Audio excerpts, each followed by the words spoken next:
I do want to go to Richard Engel, who's live tonight for us in Ukraine. Richard, you've been listening to all of this. I'm sure Ukraine, it is very late over there in Ukraine. In the morning, they will wake up to these headlines.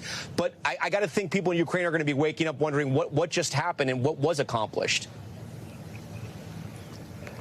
While this may be unsatisfying, Tom, this was actually very good news for many in Ukraine. Ukrainians have been expressing deep concern that Putin or Trump would come out today and announce a deal, and announce that a ceasefire deal had been reached, or announce that a full agreement had been reached without the Ukrainians in the room. Instead, we saw President Trump acting very cautiously.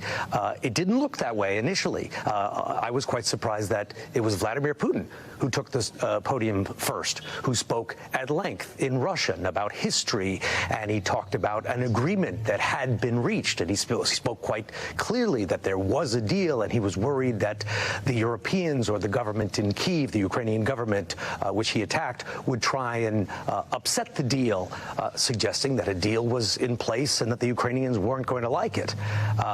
Then we saw President Trump said, no, we're not done. We're going to speak to NATO. We're going to speak to the Ukrainians first. And until it's done, it's not done. And implied that there's going to be more meetings, and implied that they're working on a deal that could save thousands of lives, i.e. a ceasefire deal.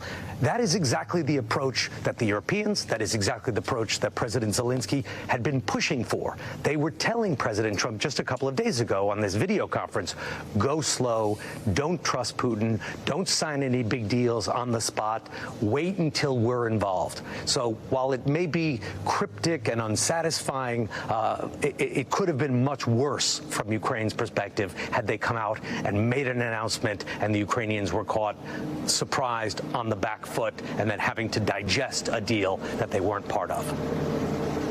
It's a great observation, Richard.